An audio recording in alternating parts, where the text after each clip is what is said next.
रात के 2 बज रहे थे और विराट मेघालय और असम बॉर्डर के बीच पड़ने वाली किश्नोई नदी पार कर रहा था। दूर दूर तक अंधेरा छाया हुआ था। एक गहरे सन्नाटे ने किश्नोई नदी को घेर के रखा हुआ था और उसी नदी के ऊपर काले बादल मंडरा रहे थे, जिन्हें देखकर ऐसा लग रहा था कि किसी भी पल वो बरसने वाले हैं। नदी में घुटनों तक का पानी था, जो धीमी रफ्तार के साथ बहे जा रहा था। विराट के एक हाथ में मोबाइल का टॉर्च था तो दूसरे हाथ में साइकिल का हैंडल। विराट पैदल पैदल मोबाइल के टॉर्च की रोशनी के सहारे नदी पार कर ही रहा था कि तभी उसका मोबाइल फोन बजने लग जाता है। विराट ने फोन उठाते हुए कहा, हाँ वंदना, बोलो। मोबाइल के अंदर से एक औरत की आवाज सुनाई देती है। कहाँ तक पहुंचे आप जी? किश्नोई नदी तक पहुंच गया हूँ वंदना, बस ये किश्नोई नदी पार करी और फिर मैं सीधे तुम्हारे पास। वंदना की घबराते हुए आवाज सुनाई देती है। क्या कहा? किश्नोई नदी पार कर रहे हो आप? और नहीं तो क्या, अब तुम्हें तो पता ही है कि बंगलामुड़ा गांव से रोंगकामुचा गांव जाने का तो एकमात्र यही रास्ता है ना, और वो भी नदी पार करके जाना पड़ता है। आपको इतनी रात में वापस नहीं आना चाहिए था, ग्रेवयार्ड कोठे में ही रुक जाना चाहिए था। आपको पता है ना, नदी के पास वो घूमती है। विराट हैरानी के साथ पूछता है, वो घूमती है मतलब? आपको सब पता है, पर फिर भी आप जानबूझकर ऐसा बोल रहे हैं ना। माँ जी ने बताया था ना कि नदी पार करते वक्त उसका नाम नहीं लेना चाहिए, वरना वो सच में आ जाती है। वंदना, तुम भी ना कहाँ माँ की बातों में आ गई। लगता है माँ ने तुम्हें भी यक्षिणी की कहानी। विराट अपनी बात पूरी करता उससे पहले ही वंदना घबराते हुए कहती है, चुप हो जाओ जी। हे काली माँ, मेरे पति की रक्षा करना और अनजाने में इनसे जो अनर्थ हुआ है उसकी कोई बात कर नहीं। देना। अभी कभी उसका नाम नहीं लेंगे। विराट हंसते हुए कहता है, क्या वंदना, तुम भी ना ये यक्षिणी वक्षिणी ना कुछ नहीं होता, समझी? ये सब बस मनगढ़ंत बातें हैं जो गांव वालों ने बनाई हैं और कुछ नहीं। आप नहीं मानते तो मत मानिए, पर मैं तो मानती हूँ ना। आप ना जल्दी से आ जाइए बस। हाँ वंदना, आ रहा हूँ, बस ये नदी तो पार कर लूं पहले। अच्छा, मैं रखती हूँ। अरे ऐसे कैसे? तुम्हें नहीं लगता तुम कुछ भूल रही हो? मैं भूल रही हूँ? क्या बोल रही हूँ? यक्षिणी के बारे में याद रख सकती हो, लेकिन ये याद नहीं रख सकती कि आज हमारी शादी की सालगिरह है। गलती हो गई जी, माफ कीजिएगा। आपकी फिक्र में तो मैं भूल ही गई थी। विराट मुंह बनाते हुए कहता है, अब भूल गई थी ना, तो उसकी सजा तो मिलेगी तुम्हें। सजा के लिए तैयार रहना। वंदना प्यार से पूछती है, अच्छा तो क्या सजा देंगे आप? तुम्हारी सजा ये है कि तुम्हें आज रात भर जागना पड़ेगा। वंदना शर्मा जाती है और शर्माते हुए कहती है, हाँ भी ना, कैसी कैसी बातें करते हैं आप? अरे अपनी पत्नी से ऐसी बातें नहीं करूंगा तो किससे करूंगा? ठीक है, आ जाइए, मैं इंतजार कर रही हूँ आपका, जल्दी आना। वंदना फोन कट कर देती है और विराट वापस से नदी पार करने लग जाता है। अभी विराट ने 1-2 कदम आगे बढ़ाए ही थे कि तभी उसको पायल बजने की आवाज सुनाई देती है। विराट को लगता है कि उसके पीछे से कोई लड़की भागते हुए निकली हो। पायल की आवाज सुनकर विराट जहां पर था वहीं पर रुक जाता है और पीछे मुड़कर देखने लग जाता है। जब वो पीछे मुड़ता है तो सिवाय अंधेरे के उसे कुछ दिखाई नहीं देता। उसके पीछे कोई नहीं था। ये वंदना भी ना यक्षिणी का नाम लेकर ना मेरे मन में ना उसका वहम डाल दिया है और वही वहम डरा रहा है अब मुझे। और वैसे भी मैं तो खुद यक्षिणी से मिलना चाहता हूँ। बड़े चर्चे सुने हैं उसके, सुना है बड़ी खूबसूरत है। इतना कहकर विराट वापस से आगे बढ़ने लग जाता है। विराट मुश्किल से अभी 1-2 कदम ही चला था कि तभी उसे नदी के किनारे पर एक काला साया दिखाई देने लग जाता है। उस काले साए को देखकर विराट के कदम अपने आप थम जाते हैं।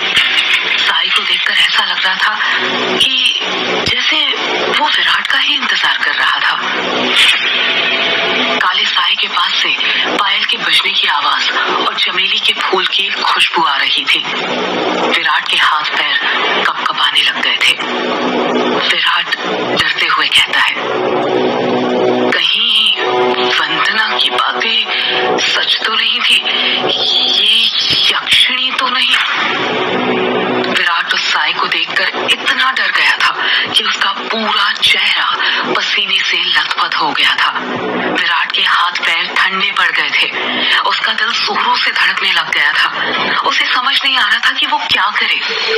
विराट डरते हुए कहता है, कौन है वहां पर? कोई जवाब नहीं आता है। सन्नाटा अब भी छाया हुआ था। विराट अपने मोबाइल का टॉर्च उस काले साए पर मारने लग जाता है। जब उस टॉर्च की रोशनी उस काले साए पर पड़ती है तो विराट देखता है कि वो साया और किसी का नहीं बल्कि एक लड़की का था। नदी के किनारे पर एक बहुत ही खूबसूरत लड़की खड़ी हुई थी, जिसकी उम्र करीब 24 साल और लंबाई 5 फीट 2 इंच थी। उसकी लंबी सी गर्दन, गुलाबी से होंठ, बाल खुले हुए जो उसके कमर तक आते थे, उसका गोरा बदन और उसी गोरे बदन पर उसने काली साड़ी पहन रखी थी। वो लड़की किसी अप्सरा से कम नहीं लग रही थी। वो इतनी खूबसूरत थी कि कोई भी मर्द उसका रूप देखकर अपनी हदों को भूलकर उसकी बाहों में मदहोश होना चाहेगा। वो लड़की अपने हाथ से विराट को इशारा करते हुए अपने पास बुलाती है। उस लड़की को देखकर विराट भूल गया था कि यक्षिणी जैसी कोई चीज भी होती है। विराट अपनी साइकिल को वहीं पर छोड़ देता है और जल्दी जल्दी उस लड़की के पास जाने लग जाता है, जैसे उसके बदन में कोई आग लग गई हो। विराट उस लड़की के पास जाकर उससे धीरे से पूछता है, कौन हो तुम और यहाँ पर क्या कर रही हो? क्या नाम है तुम्हारा? लड़की अपने चेहरे पर मुस्कान लाते हुए कहती है, नाम में क्या रखा है? जो रखा है काम में रखा है। कैसा काम? लड़की विराट की आंखों में देखते हुए कहती है, वही काम जो तुम घर पर जाकर अपनी पत्नी के साथ करने वाले थे। तुम उसे आज रात भर जगाना चाहते थे ना? क्या तुम मुझे नहीं जगाओगे? उस लड़की की आंखों में एक नशा सा था, जिसे देखकर विराट सब कुछ भूल गया था।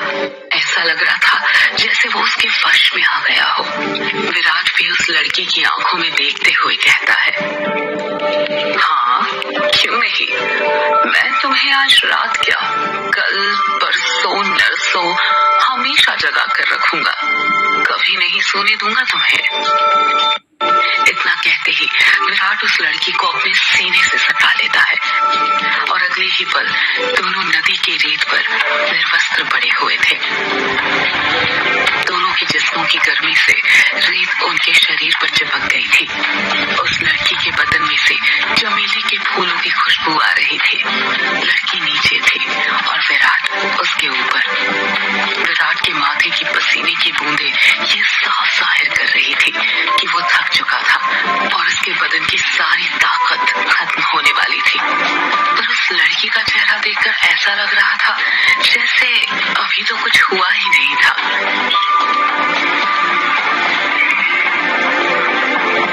उसके अंदर की प्यास अभी बुझी नहीं थी।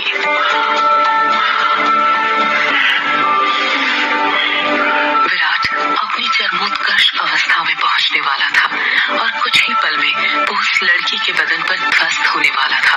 तभी उसकी नजर उस लड़की के वक्ष पर पड़ती है और वो देखता है कि उस लड़की के वक्ष पर धीरे धीरे झुर्रियां आने लग गई थी। उसके हाथ पैरों की नसें बाहर निकलने लग गई थी। उसके बाल काले से सफेद होने लग गए थे। देखते ही देखते वो लड़की अचानक से बूढ़ी औरत में तब्दील हो जाती है। ये सब देखकर विराट की आंखें फटी की फटी रह गई थी। उसका गर्म बदन अचानक से ठंडा पड़ गया था। विराट कांपते हुए कहता है, कौन हो तुम? वो लड़की धीरे से कहती है, मैं यक्षिणी, तेरी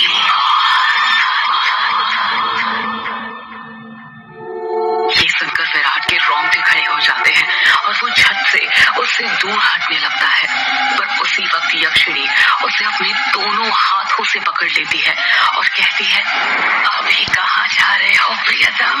मेरी प्यास अभी बुझी नहीं है। तुम तो मुझे कल, परसों, नरसों हमेशा तक जगाना चाहते थे ना। क्या हुआ? थक गए या डर गए मेरा असली रूप देखकर? विराट उसका खौफनाक चेहरा देखकर इतना डर गया था कि कुछ भी नहीं बोल पा रहा था। उसको यक्षिणी की आंखों में खुद की मौत नजर आ रही थी।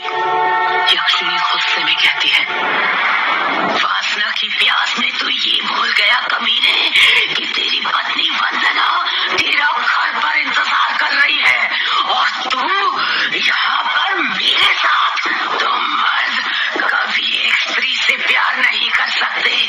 तुम्हारी हवस कभी खत्म नहीं होने वाली। इतना कहकर यक्षिणी अपना हाथ विराट के सीने पर रख देती है। यक्षिणी के लंबे लंबे काले नाखून थे जो चाकू की तरह पैने थे। विराट डरते हुए कहता है, नहीं नहीं, ऐसा मत करो, जाने दो मुझे। जाने ही तो दे रही हूँ।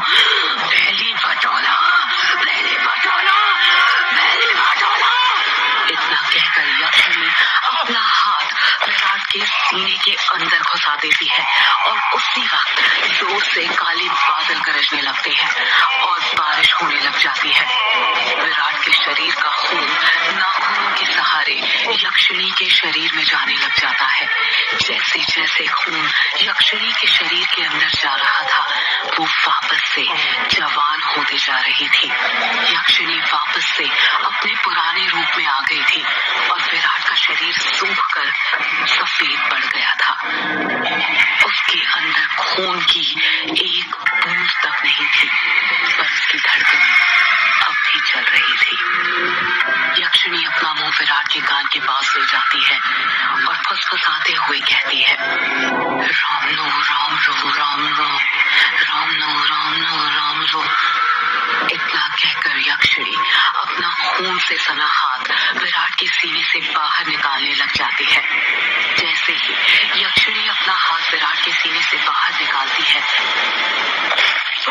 विराट अपना दम तोड़ देता है, क्योंकि यक्षिणी के हाथ में विराट का दिल था जो सिकुड़ चुका था। अगले ही पहल यक्षिणी विराट का दिल लेकर गायब हो जाती है, ठीक उस तरह जिस